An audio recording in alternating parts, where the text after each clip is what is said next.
Hello and welcome to Untwisted Threads. This is Knitting for Olive Pure Silk. This 100% Jouret silk yarn features 36 colors. The colorway that we chose is one of their most popular colors, Dusty Artichoke. This 50-gram skein with 250 meters or 273 yards works up as a fingering weight yarn. The suggested gauge on 3mm needles is 28 stitches and 38 rows per 4 inches or 10 centimeters. For our swatch, I will be using a 3mm needle size. In today's video, we're going to review and score Knitting for Olive Pure Silk using our 5 categories, which are availability, softness, traction, durability, and cost, to help you decide if this is the best yarn for you in your next project. Stay tuned until the end for a few pattern recommendations as well. If you want to feel this yarn for yourself, please consider supporting us on Patreon. We send out these yarn cards every single month to our amazing community so you can have your own personal yarn library to refer to for any project. Let's get started. For availability, we give Knitting for Olive Pure Silk a score of 3.5 out of 5. Knitting for Olive originates from Denmark, and it's still pretty popular even here in the US, in my opinion. Although you won't find this particular yarn at any larger craft shops online, you can purchase it from a number of smaller shops in the US and Europe too. For softness, we give it a score of 4 out of 5. For a little bit of background, raw Jouret silk is made from unsuccessful or torn mulberry silkworm cocoons. Unlike mulberry silk, which is probably what you think of when you hear silk, silky, smooth, and shiny, Jouret silk is matte and has a slightly rough or uneven rustic look. For this yarn, I felt like I was working with a dry cotton rather than a silk yarn. It honestly was on the line for being too dry for my skin to work with. I kept asking myself, is this right? Is there spinning oil on the yarn that will wash out? I wasn't super familiar with silk yet, but looking more into it, a rustic look, feel, and texture is the nature of this particular type of silk. I had no idea. We haven't reviewed a lot of cotton or silk yarns yet, so we don't have a ton of those to compare it to, but softness-wise, I think it is softer than Sandnes Sisu, which is a wool yarn, and less soft than Concept by Katja Cotton Yak, which is a cotton and wool blend. I would say it's pretty comparable to Holst Coast before and after blocking. For a micron count or softness scale rating, I would say it's pretty comparable to around a 26 micron count, which is a little bit softer than Peruvian Highland wool, but not quite as soft as an alpaca or merino. Now yes, after blocking, I did notice my swatch getting softer, which would be great for wearability, but to work with, I don't know if my sensitive skin would keep working with it because of how dry it felt. This is where the 4 rating of this yarn comes from, is its after blocking softness. As a whole, silk does have great heat regulating qualities, making it a great fiber to wear year round. It also can absorb up to 30% of its weight in moisture while still keeping you dry, so it would be a great choice for warmer climates or the summer months. At the same time, similar to wool, silk does have heat insulating properties, allowing it to keep you warm in colder temperatures. For traction, we give it a score of 3 out of 5.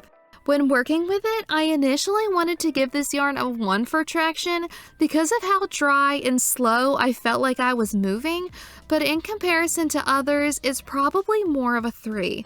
It really stuck to my finger as I was knitting along, and it's the dryness that kind of felt like if I kept going for a long period of time, that it could rub my skin raw like sandpaper.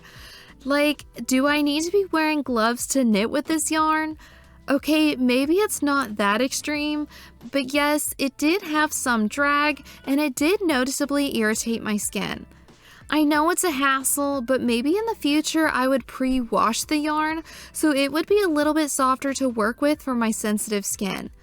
As for the strand of yarn itself, it is a 3-ply, and none of the 3-plies were playing nicely on my needles as they kept getting stuck and splitting and coming apart. So I can say that this is maybe more of a slow and patient knit unless you have more of a yarn tolerance than I do. For durability, we give it a score of 4.5 out of 5. Silk is very durable. Think about all the silk garments you see and hear about in museums. Even after all these years, the silk is still holding its shape. Silk garments have a lifespan of approximately 80 to 100 years, and of course longer if maintained and undisturbed. When doing a friction stress test after blocking, there were very tiny pills that were left, but even then they weren't too noticeable. So in places like your underarms, after a long day of wearing, you shouldn't have to depill it too frequently. When it comes to care, Knitting for Olive recommends that you hand wash it in cold water and lay it flat to dry. For cost, we give it a score of 4 out of 5. For being a 50-gram skein, you can expect to pay $12.50 US per skein. This breaks down to about 4 cents per yard, meaning a size medium sweater would cost you approximately $75. Which I don't know of a place where you can purchase a 100% silk sweater for that price, so although it may seem on the pricier side, it is 100% silk that is standard 100 Okiotech certified, and the crystallids that created the cocoons where this yarn was sourced from were allowed to evolve into butterflies, allowing them to complete their life cycle. Overall, we give Knitting for Olive Pure Silk a score of 3.8 out of 5.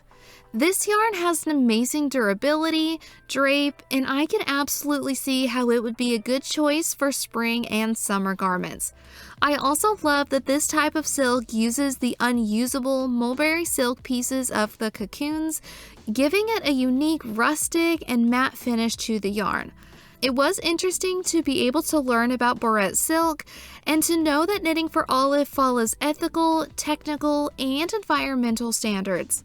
Unfortunately, I'm not sure if the drape and after blocking softness was enough for me to be able to work with this yarn again due to my sensitive skin.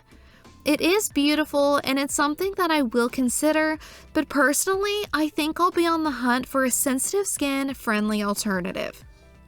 So we had a little look on Ravelry and wanted to share a few pattern recommendations with you, hopefully to inspire you if you're wanting to use this yarn for a project of your own.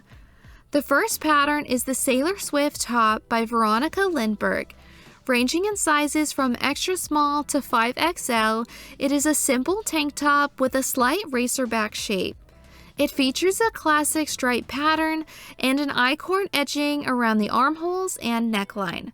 It is worked top down in stockinette, so you can try it on as you go and adjust the length as you would like. Kika also includes a video tutorial on her YouTube channel for even more explanation and construction help with this pattern.